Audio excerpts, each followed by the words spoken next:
지방간이 심한 윤정희 씨. 깐깐하기로 소문난 엄순호 교수의 환자인데요. 진료를 기다리는 표정이 왠지 초조해 보입니다. 안녕하세요. 네. 네. 나 엄청 지금 고생하고 있어요, 지금.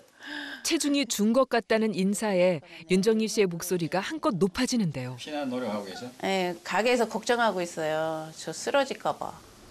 어도 많이 뺐네, 한 2kg? 네. 아니, 피 노력을 했어요, 피 노력. 웬일이에요? 86 됐다, 84로. 지방간이 심해 6개월마다 진료를 보는데 그때마다 체중 검사가 빠지지 않습니다. 체중이 빠져야 간 수치도 낮아지는데 이번엔 큰 변화가 없습니다. 그럼 이제 체중을 확 더 빠져야지. 적게 먹고. 어렵죠? 물을 너무 많이 먹어서 살이 찌나? 물만 먹어도 살찐다 그러지. 윤정희 씨는 살이 찌는 이유로 물 핑계를 대봅니다. 배 터지도록 물을 많이 먹는데 진짜로 거짓말이 아니고. 그럼 간식은 뭘로 해요? 간식은 먹는 거 없어요. 제한. 살이 찌는 이유를 찾아야 하는데 윤정희 씨는 물 때문이라고 우기는 거죠. 하지만 이런 핑계에 넘어갈 리가 없죠. 나가고 5시에 밥 먹어요. 하루 3번만 먹는 거예요? 밥 2번이요. 그러니까 한 번 먹을 때 많구나. 한 번 먹을 때 반찬하고 막 엄청 드시는가 보네. 비빔밥 해가지고. 전곡을 찌르는 지적에 윤정희 씨는 꼼짝을 못합니다. 거기서 하니까 80kg 밑으로 되도록 좀 해보세요. 네. 윤정희 씨는 약 8kg 정도를 더 빼야 간 수치를 정상으로 유지할 것으로 보입니다. 이 환자분은 제가 아주 오랫동안 뵌 환자분인데요. 체중을 빼시려고 노력도 많이 하십니다. 그런데 그게 잘 안 되죠. 조금 빠졌다가 금방 늘고 그래서 고생을 많이 하시고 그렇습니다. 환자들이 외래 오셔서 적게 먹는다고 말씀을 하시지만은 지방간이라고 진단을 받았다 이렇게 이야기하는 거는 대부분 체중이 많고 그리고 특별한 질환이 없는 한 간에 무슨 대사 질환이나 이런 것이 없는 한 많이 드시고 많이 마시고 그랬다는 방증이 아닐까 그렇게 생각합니다. 간은 우리 몸에서 가장 큰 장기로 무게는 약 1.5kg. 크기만큼 하는 일도 많습니다.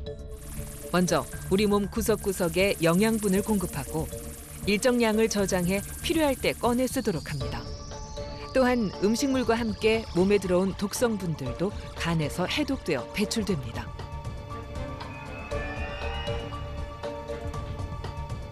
그런데 탄수화물이나 알코올을 많이 섭취하게 되면 분해되는 과정에서 중성지방으로 변환되어 간에 쌓이게 되고 또 열량으로 사용하고 남은 탄수화물 역시 중성지방으로 바뀌어 간에 쌓이면서 만성적인 염증을 일으키는데요.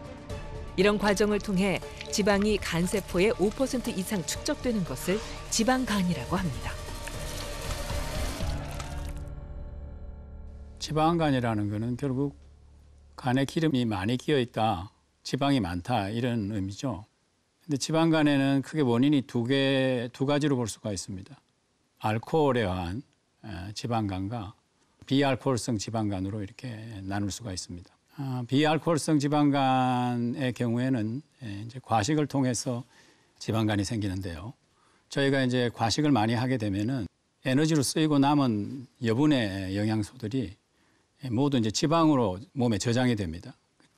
또 알코올성 지방간의 경우에는 과음을 하시고 나서 알코올이 간에서 대사되는 과정에서 알코올 자체의 분해물이나 이런 것들이 지방 합성을 촉진하고 그리고 배출 장애를 일으키기 때문에 지방간이 되는 것입니다. 최근 들어 비알코올성 지방간 환자가 급증하고 있는데요. 2015년에 비해 지난 4년 동안 약 3.5배 이상 증가했습니다.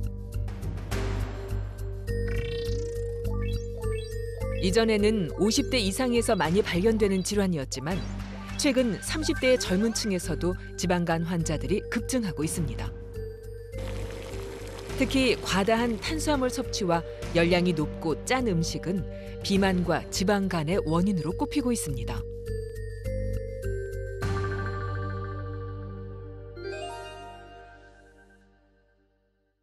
탄수화물을 저희가 섭취를 하면은 특히 근육이나 뇌나 이런 데서 에너지를 사용하고 그런데도 불구하고 너무 많은 탄수화물을 먹어서 포도당이 이제 남아 돌게 되잖아요.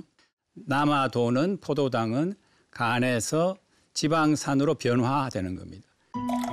스트레스와 과로에 시달리는 현대인들. 알코올 섭취는 점점 늘어가는데요. 알코올성 지방간은 비알코올성에 비해 더 위험합니다. 과다한 음주는 필연적으로 지방간을 초래하고 여기서 음주를 계속하면 30% 정도에서 간염이, 여기서 더 지속하면 10%에서는 간경변이나 암으로 진행됩니다. 특히 45세 이상이면 당뇨나 고지혈증, 비만 등을 가지고 있을 경우가 많고 여기에 지방간이 더해지면 간경변으로 진행될 확률은 더 높아집니다. 그렇다면 얼마나 술을 마시면 간에 치명적인 걸까요? 하루에 최소 이제 30g 이상 먹으면은 그게 이제 음주를 많이 한다 이렇게 보는 거니까 저희가 소주 한 병을 한국의 경우에 드시면 대개는 한 60g 가까이 됩니다. 소주 한 병이. 그러니까 소주 반 병 드시면 내일 소주 반 병을 먹으면 난 알코올성 간질환 갖고 있을 가능성이 높다 이렇게 생각하셔야 돼요. 근데 뭐 그거를 예사로 뭐 소주 한 병, 두 병, 뭐 어떨 때는 소주 세 병을 저는 세 병밖에 안 먹어요. 근데 일주일에 두 번밖에 안 먹어 이렇게 말씀을 하시는데 그러면 일주일에 6병 아닙니까? 그러면 이거 꽤 많은 거예요. 그러니까 그거는 이미 알코올성 이상 넘어간 거예요. 알코올을 마시고는 알코올성 간질환 환자로 와서 간 수치가 높아서 왔는데 지방간도 있어서 검사를 해보니까 이미 간 경화하더라 하는 사람은 꽤 많아요. 그러니까 그건 뭐 이미 20%, 30% 이렇게 되거든요. 적어도 대학병원에 있는 환자의 경우에는. 그러니까 알코올성은 알코올에 의한 간질환은 훨씬 더 심각한 문제다. 이걸 이제 생각을 하셔야 됩니다. 꼭 수치가 올라가는 안 올라가는 문제가 아니에요. 간 수치가 안 올라가도 지방간 자체가 존재할 수 있고 그게 진행해서 섬유화가 될 수 있어요. 그러니까 반드시 간 수치가 내가 높으냐 낮으냐 하면 신경을 쓰지 마시고 내가 하고 있는 절제가 체중이 계속 늘고 술은 술대로 잡수시고 이런 분들은 과음 과식이죠. 그러니까 과음 과식을 하고 있는 분들은 뭔가 문제가 있을 수 있다. 항상 있다는 건 아니죠. 있을 수 있다는 걸 생각을 하시고 검진을 하셔야 된다는 거예요. 이거 왜 이렇게 참 자기 본인이 알면서도 음주를 끊지 못할까, 단주를 하지 못할까 하는 경우가 많은데 그럴 때마다 참 이게 뭐라 그래야 되나 좀 서글픈 느낌도 많이 들고 그런 경우도 많이 있습니다. 의사로서의 한계라 그래야 될까요? 그래서 그 중독 상태를 제대로 치료하지 못할 때는 자괴감이나 이런 것이 다 뭐 어느 분이든 간을 보시는 분들은 아마 경험을 하고 계시라고 그렇게 생각을 합니다.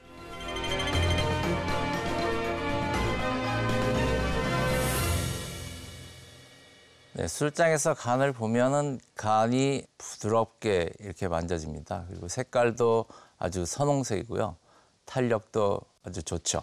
이제 간경변이 있는 환자들의 경우에는 일단 간의 표면이 울퉁불퉁하고 간이 아주 딱딱해지고 탄력도 아주 없게 됩니다. 그 이유는 이제 간이 섬유화가 진행이 되면서 이제 간에 흉터가 생기기 시작하기 때문에 그렇습니다.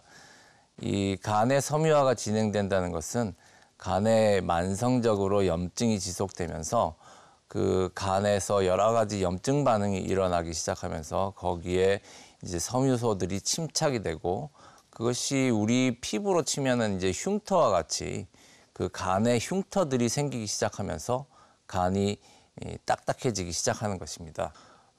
이 간에 섬유화가 있다고 한다면 결국 그것은 나중에 간 경화나 간암으로까지 이어질 수 있는 그런 위험성을 시사한다고 볼 수 있겠습니다.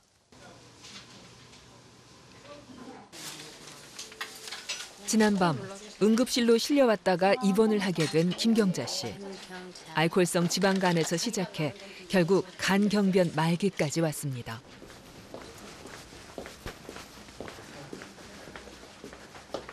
안녕하세요. 어떠세요, 컨디션이? 어제보다 좀 나으세요? 네. 생명이 위급한 상태라 뇌사자 이식 후보자로 대기해놓고 기다리는 중입니다. 네, 어제 복수를 뺐는데도 아직 굉장히 많이 남아있죠. 환자의 몸 구석구석엔 간경변 말기의 징후들이 나타나고 있습니다. 저게 이제 상처가 아니라 이제 혈관이 간으로 피가 못 가면 딴 데로 돌아서 가야 되는데 그러다 보니까 이제 이런 이제 피부에 혈관 같은 것들이 이제 붉어지고 이런 증상들이죠. 근데 갑자기 그저께부터 이렇게 자고 나니까 이렇게 되네요. 여기 얼굴에도 보면 이 작은 혈관들이 실핏줄들이 다 이렇게 있잖아요. 일단 말기 간경변, 말기 간 질환에서 보이는 전형적인 증상들이 이제 다 보이고 있는 상태죠. 심한 복수와 함께 이제 간으로 피가 못 가서 나타나는 여러 가지 혈관 정맥류들, 그다음에 간성 혼수도 좀 있으시고 영양 상태가 이제 장기간 부진하면서 근육도 많이 빠져서 기력도 많이 약해져 있고 이런 상황들이 이제 다 관찰이 되고 있습니다. 우리가 술을 마시면 간에 있는 효소가 알코올을 분해합니다. 이때 분해된 알코올 대사물은 중성지방의 형태로 간에 쌓이는데 이것을 알코올성 지방간이라고 합니다.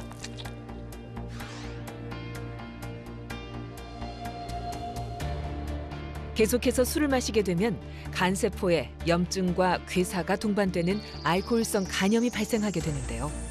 만성화될 경우 간이 딱딱하게 굳으며 위축되는 간경변, 즉 간경화로 진행합니다.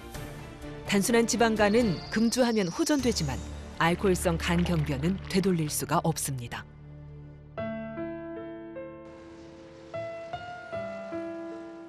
(10여 년) 전 갑자기 남편이 세상을 떠난 후 김경자 씨는 식당 일을 하며 홀로 3남매를 키웠습니다. 극심한 우울감에 시달렸지만 아이들은 어렸고 의지할 곳도 없었죠. 결국 김경자 씨는 몸과 마음이 힘들 때마다 술에 의지하게 됐고 알코올성 지방간은 간 경변으로까지 악화되고 말았습니다.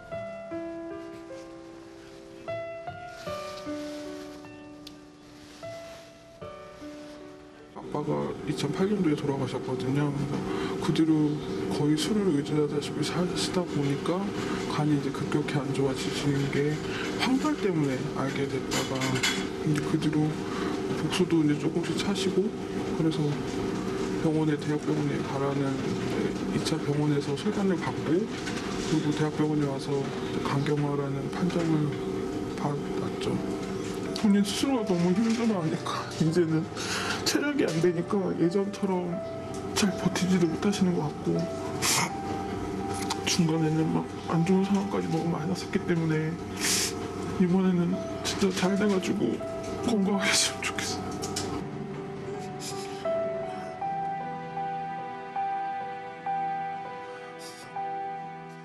네, 이분은 그 바이러스성 감염은 없이 순수하게 알코올성 지방간에서 시작된 그 말기 간경변 환자입니다. 이제 복수가 자꾸 차고 황달도 오고 간성혼수 자꾸 발생이 되고 한 상태로 저희 병원에 이제 오셨고 그때 당시에 이미 말기 간경변에 해당하는 상태였습니다. 이식이 빨리 필요하다고 이제 판단은 됐고 따라서 일단은 뇌사자 간이식의 대기 등록을 먼저 하였습니다. 간에 만성적인 염증이 있다가 그것이 이제 경변까지 가는 동안에는 몇 가지 단계를 거치게 됩니다. 그것을 섬유화 과정이라고 하는데요. 그 섬유화가 이제 1단계부터 4단계까지 점진적으로 악화되면서 그 단계를 밟게 됩니다. 그 섬유화 과정의 마지막 단계인 4단계가 우리가 알고 있는 간경변이라는 그 단계가 되겠습니다. 간이 섬유화가 되면 이제 딱딱해지는 과정들을 거친다고 말씀을 드렸는데요. 우리 간의 그 기능적인 부분에서의 최소 단위를 우리가 소엽이라고 본다면 그것은 간을 기능적으로 구성하고 있는 하나하나의 작은 방입니다. 근데 간이 점점 딱딱해지면 딱딱해질수록 이 방들이 문을 닫는다고 이해를 하시면 되겠습니다. 그러니까 문을 닫으니까 간으로 영양분도 혈액도 잘 공급이 안 되게 되고 점점 더 기능이 떨어지면서 그로 인해서 여러 가지 2차적인 문제들이 발생하게 됩니다. 간경변은 간 조직의 섬유화로 인해 간 표면이 울퉁불퉁해지고 간 조직이 딱딱하게 굳는 것입니다. 한번 굳어버린 간은 혈액순환이 원활하지 못하고 합성과 해독 기능이 떨어져 여러 가지 합병증을 일으킵니다. 간에서 알부민을 충분히 만들어내지 못하면 복강내로 물이 차는 복수 현상이 나타납니다. 복수가 차오르면 인위적으로 빼줘야 합니다. 또 간이 딱딱해지면 간 내 혈관들이 눌려서 압력을 받아 혈액이 간으로 들어가지 못해 위와 식도 주변 혈관으로 역류하게 됩니다. 이때 혈관이 혹처럼 부풀어 올라 터지는 위식도 정맥류가 발생합니다. 또한 간 기능이 손상되면서 암모니아와 같은 독소가 제대로 해독되지 못하고 혈관을 따라 뇌까지 흘러들어갈 수 있습니다. 이것을 간성 혼수라고 합니다.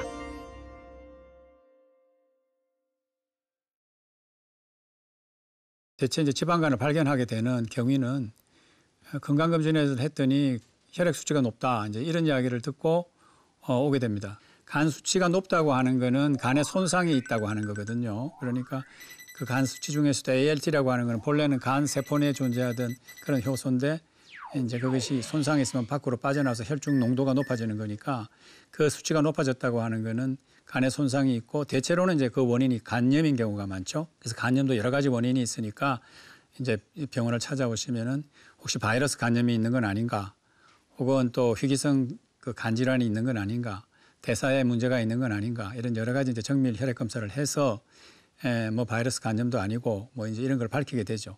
또 혹시 간에 무슨 덩어리가 있느냐, 뭐 모양이 변했느냐 이런 걸 보기 위해서 영상 검사라는 걸 합니다. 저기 좌측 상단에 보이는 그림을 보면 간하고 지금 저 콩팥이 같이 보이고 있는데요. 검은 거 안에 하얗게 보이는 저게 이제 콩팥이고, 옆에 보이는 그 전체가 좀 희뿌옇게 보이는 저게 이제 간입니다. 명암차를 보시면 간은 하얗고 콩팥은 검고, 저렇게 이제 확연히 드러나면은 지방간이 있다 이제 이렇게 진단을 할 수 있죠. 우측 상단의 경우가 이제 초음파 엘라스토그라피라고 그래서 초음파 탄성도 검사를 했는데 수치가 고동색으로 표현된 게 4.1도 써 있고 3.6도 있고 3.1도 있고 3.1도 있죠. 10번 정도를 체크해서 우리가 이제 평균치를 내는데 저 정도면 6이 넘지 않으면 아직까지 그렇게 섬유화가 진행되지 않았다 이제 이렇게 판단할 수 있는 거예요. 그다음에 MRI를 이용해서 지방을 측정하고, 또 하나는 굵기 검사를 하는 탄성도 검사 및 지방 측정 검사입니다. 좌측 하단에 있는 게 이제 조직 검사를 한 거죠. 조직 검사를 했는데 그 조직 검사를 보면 저렇게 구멍이 뻥뻥 하얗게 보이시죠? 그 뻥뻥 저렇게 뚫려 있는 거는 저기 세포 안에, 간 세포 안에 지방이 차서 이제 저렇게 돼 있는 거예요. 특히 1년 이상 경과를 관찰했는데도 영 수치도 떨어지지도 않고 계속 수치가 오르락내리락, 그리고 환자는 체중은 빼지도 않고, 이렇게 되면은 이제 의사 입장에서는 답답하고 불안하기도 하고 하니까 이제 입원을 시켜서 이제 간 조직 검사를 이렇게 하게 되는 경우가 많습니다.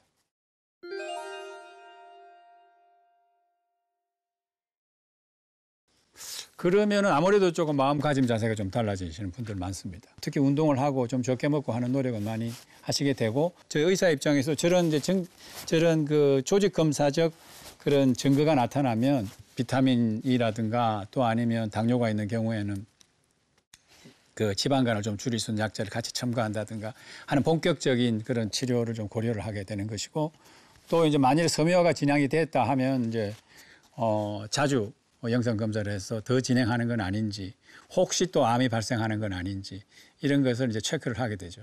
이 지방 간염의 경우에는, 지방간 질환의 경우에는 반드시 간 경변증으로 가야 간암이 발생하는 게 아니에요. 그러니까 지방 간염의 상태 혹은 단순 지방간의 상태에서도 얼마든지 간암이 발생할 위험이 있는 거기 때문에 이제 특히 이제 섬유화가 있으면은 세심하게 영상 검사를, 추적 검사를 하게 됩니다. 지방간을 치료하기 위해 가장 중요한 것은 운동과 식이를 통해 체중 감량을 하는 겁니다. 보통 체중의 5에서 7% 정도 감량하면 지방간이 눈에 띄게 줄어드는 치료 효과를 볼 수 있습니다. 하지만 쉽지는 않죠. 만일 지방간이 간염으로 진행된다면 크게 2가지 정도의 약제를 사용해 항산화 작용으로 지방산이 생기는 것을 막고, 우리 몸에서 만든 지방산의 저장 공간을 늘려줍니다. 그렇게 하면 간으로 가는 지방산의 양이 줄어들게 됩니다. 하지만 모든 약재에는 부작용이 따르기 때문에 가장 좋은 치료는 절주와 절식, 즉 철저한 자기 관리입니다. 제일 처음에 간 수치가 높다 그래서 난 그렇게 이렇게 무서울 줄은 몰랐어요. 근데 간 수치 높다고 해서도 술을 많이 먹었어요, 제가. 그때 끊어야 되는데 그냥 이렇게 저는 이게 힘들 줄은 꿈에 생각지도 못한 거죠. 간이 수치가 높다고 그래서 그냥 보통으로 알았어요. 첫째는 검사를 무조건 해야 돼요. 검사 안 하고는 모르거든요. 첫째는 검사하고 나서 이상이 있으면 빨리 병원에 가가지고 거기에 맞는 조치를 꼭 받으셔야 돼요. 정말 중요하더라고요.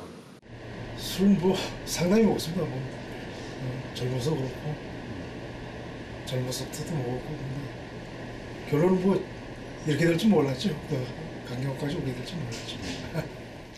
지방간이 과연 간의 병인가 하는 그 의문을 갖고 있는 것 사실 의사들도 과거에는 좀 그랬습니다. 그런데 이제 연구를 하다 보니까 지방간이라고 하면 결국은 이제 간 경변증까지 진행하고 간 경변이 되다 보면 이제 간암도 생기고 한다는 거를 연구들을 통해서 이제 알게 됐죠. 지방간을 갖고 계신 분들 중에 6 내지 30% 정도의 환자분들이 조직 검사를 해보면 지방 간염을 갖고 있는 것으로 나타나 있습니다. 그리고 이제 지방 간염을 갖고 있는 분들의 약 한 40% 정도가 섬유화가 진행을 한다 이렇게 보고를 하고 있고 또 그래서 궁극적으로 지방 간염을 갖고 있는 환자들의 9 내지 20% 정도가 간경변증으로 이제 진행을 하는 것으로 그렇게 돼 있고 간경변증으로 진행을 하면 간암의 발생률, 간세포 암종의 발생률은 연구에마다 조금씩은 다른데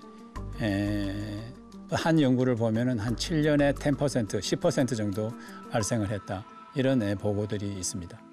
그래서 가볍게 생각할 수 있는 그런 질환이 아니고 경우에 따라서는 꽤 많은 사람들이 간경변증으로 진행할 수 있다 이렇게 이제 알고 계셔야 될 것 같습니다. 사실 지방간은 생각만큼 단순하지 않습니다. 치료가 시작되면 검사할 것도 신경 써야 할 연관 질환도 많습니다. 여상학 씨는 2003년 지방간으로 진단받은 후 꾸준히 치료를 받고 있습니다. 하지만 좀처럼 지방간이 사라지지 않아 정기 관찰을 하는 중입니다.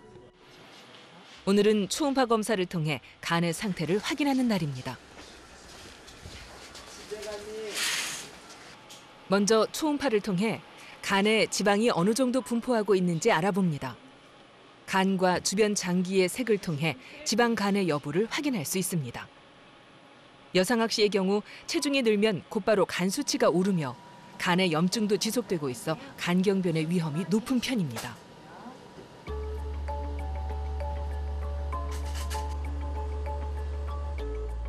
다음 검사는 초음파를 통해 간의 굳기를 알아보는 탄성도 검사입니다. 검사를 마치면 결과를 보기 위해 진료실로 향합니다.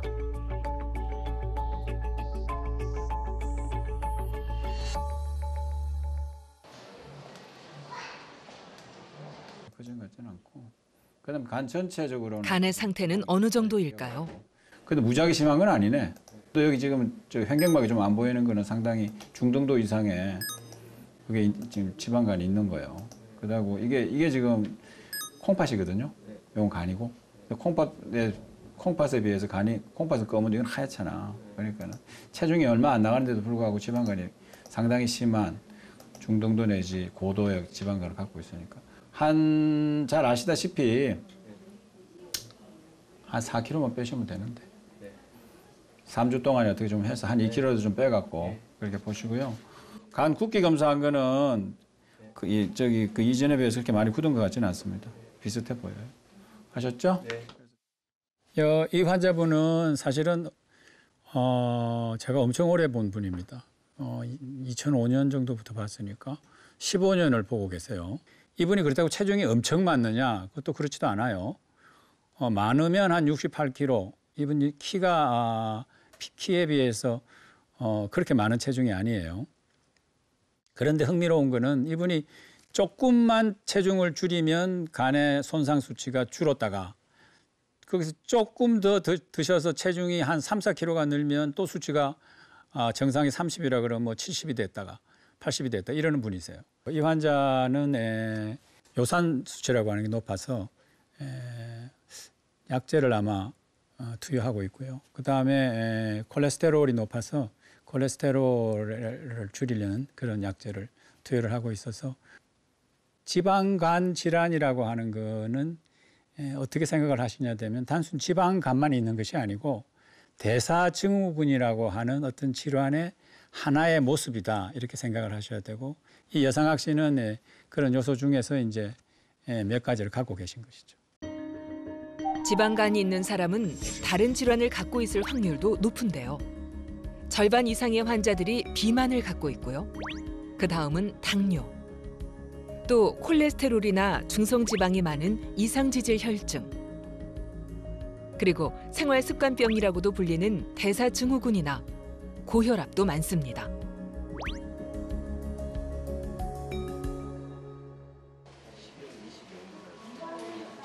지방간을 없애고 연관 질환들을 관리하기 위해선 무엇보다 체중 감량이 필요한데요. 이럴 땐 전문적인 도움을 받는 것이 좋습니다. 먼저 몸속의 수분, 단백질, 지방, 골격 등을 재는 체질량 검사를 합니다. 그다음 허리둘레를 측정하는데요. 남자의 경우는 90cm, 여자는 85cm가 넘으면 비만이라고 할 수 있습니다. 윤정희 씨는 체질량 지수 31.6으로 비만 2단계입니다. 여기 앉으시면. 지금 보통 그 비만의 기준을 25 이상으로 보는데 체질량 지수라고 있어요. 근데 그 수치가 지금 31.6이거든요. 그러니까 저희가 흔히 말하는 2단계 비만이라고 생각하시면 됩니다. 그리고 이제 중요한 건 배가 가장 많이 쪘잖아요. 네, 배가 똑같이 배가 쪄도요. 안에 있는 내장 지방이 많으냐 아니면은 피하 지방이 많으냐에 따라 좀 달라지거든요. 그래서 만약에 내장 지방이 많은 이 복부 비만이면 굉장히 좀 위험할 수 있어요. 아마 내장 지방이 많은 이 복부 비만일 것 같거든요. 내장 지방은 지방간은 물론이고 대사장애를 일으켜 당뇨병과 지방간, 심장 질환의 원인이 되므로 반드시 줄여야 합니다. 먼저 체중 감량은 물론 내장 지방을 없앨 수 있는 운동을 선택해야 합니다. 어머니는 지금 현재 지방의 연소율, 그러니까 지방간이 있기 때문에 지방간은 우리가 특히나 이제 비만하고 또 연관이 많다라고 알려져 있어요. 그래서 이런 비만은 또 이제 지방을 또 많이 연소를 시키는 운동으로서 가장 추천드리는 게 유산소 운동이거든요. 흔히 걷기 운동이라고 하면 산책하듯 천천히 걷는 것을 생각하는데요. 효과적인 걷기를 하기 위해선 속도가 중요합니다. 어머니 맥박수를 비교를 했을 때 가장 좋은 현재 목표 심박수는 약 한 155에서 194 정도 뛰도록 걷는 속도를 하는 거예요.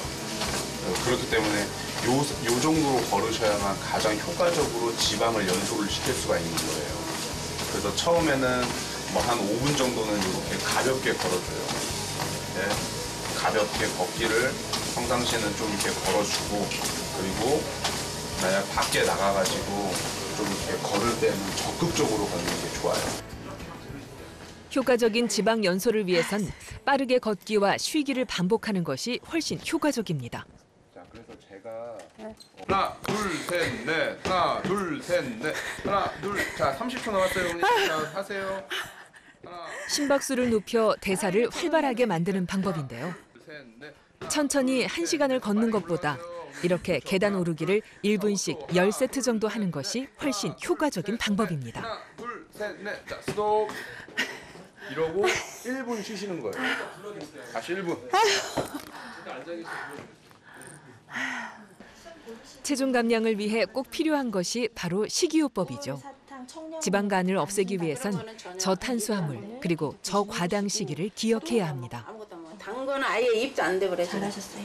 혈당을 높이고 중성지방을 높이는 대표적인 복합 장질이 밥이나 빵, 떡, 고구마, 감자, 옥수수 이런 종류거든요.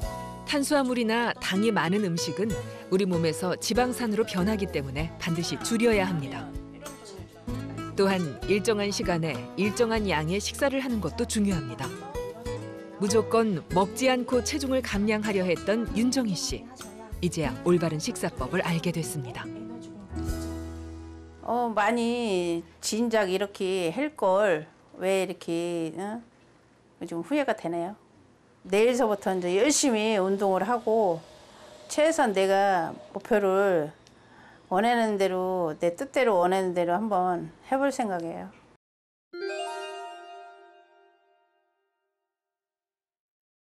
지금 발표된 연구들에 의하면은 대체로 체중 조절을 해서 한 5% 정도 좋아지면 간에 있는 지방이 좀 빠지는 것 같다 이렇게 이야기를 하고 7% 이상 한 10% 가까이 빠지면 지방 간염이 없어졌더라.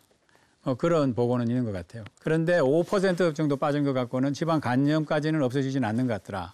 이런 연구 결과죠. 그러니까 그런 거를 참조를 하면 지방뿐만 아니라 간에 있는 염증까지를 호전시키기 위해서는 체중의 7% 이상은 좀 줄이는 것이 좋지 않겠는가 이렇게 생각을 합니다. 물론 이건 평균적인 데이터니까요.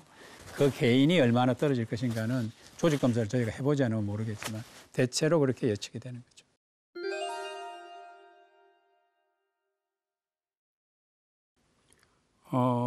제 생각에는 어느 정도 도움이 될 거로 생각합니다.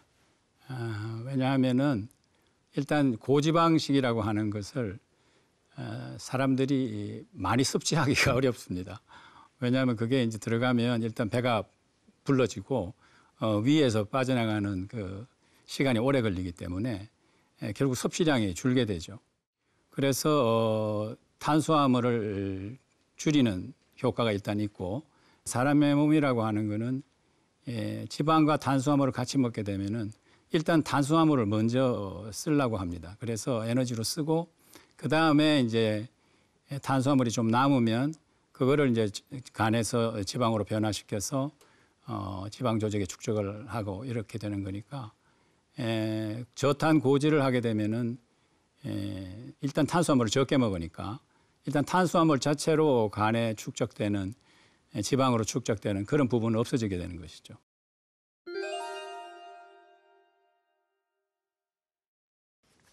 대체로 보면은 제가 이제 그 외래에 오신 분들한테 간식으로 뭐 드세요 이러시면은 뭐 빵이 주로 많은 것 같고요. 그 다음에 이제 떡을 많이 드시는 분도 있고 또 고구마를 드시면 뭐 배변에 좋다고 그래서 그런지 연세 드신 분들 중에는 고구마를 드시는 분들이 많으신 것 같더라고요. 그리고 이제 식사를 이제 하게 될 때는 꼭 주식으로 먹는 뭐 밥이나 보리나 이런 거 외에도 반찬 중에 이제 찌개를 많이 먹으니까 한국 사람들은 그 안에 찌개라는 게 주로 이제 된장으로 되어 있고 콩류잖아요. 그러니까 그 안에도 적지 않은 그 탄수화물이 포함이 되어 있고 그런 것 같습니다.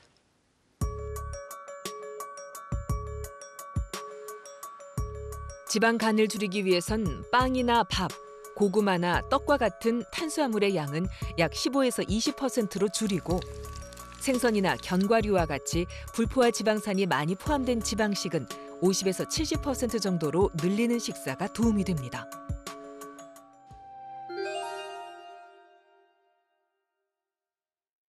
세계적인 그 데이터 통계 자료가 있는데 거기서 보면은 비알코올성 지방간의 사망 원인은 제일 많은 것이 심혈관 질환이고요. 심혈관이라는 꼭 심장뿐만 아니고 혈관 질환이 포함되는 거니까요. 뇌혈관도 들어가 있을 겁니다. 그래서 하여간 혈관계, 심장을 포함한 혈관계 질환으로 사망하는 경우가 제1위로 많고요. 그 다음에 두 번째가 이제 어떤 경우는 암이 많다고 하는 보고도 있는데 하여간 1, 2위를 암하고 심혈관계 질환이 이렇게 다투고 있습니다. 그러니까 그런데 이제 간 질환이니까 지방간 질환은 지방간 질환 환자가 그러면 간으로 사망할 가능성은 얼마나 되느냐를 보기 위해서는 그 이제 사망 원인을 보면 그래도 지방간 질환 환자에서 사망 원인의 3번째 정도는 간 질환이 차지를 하고 있습니다. 그런데 일반 그 인구에서 사망 질환을 찾아보면 사망의 원인을 찾아보면 간 질환은 11위 내지는 12위에 불과해요. 그러니까 지방간 질환에서 간으로 사망하는 사람이 12위에서 3위로 뛰어올랐다는 것은 역시 지방간 질환이 진행을 해서 간 질환으로 사망할 가능성이 꽤 있다고 하는 걸 의미하는 거죠. 그 비알코올성 지방간 질환이 이제 단순 지방간에서 지방 간염으로 진행을 하면 간 질환으로 사망할 가능성은 점점 높아지죠. 그래서 단순 지방간에 비해서 지방 간염이죠. 지방 간염으로 진행한 환자에서는 약 5배, 5.7배 정도로 간 질환으로 사망할 가능성이 높아지고, 그것도 이제 지방 간염이 섬유화가 어느 정도냐에 따라서 초기 단계에서는 2배에 불과하지만은 3단계 이상 넘어가는 간 섬유화로 진행된 지방 간염을 갖는 환자에서는 단순 지방증 환자에 비해서 약 10배 이상 이렇게 높아지니까 그런 환자들은 특히 조심해서 세심하게 이제 관찰을 해야 될 거로 봅니다.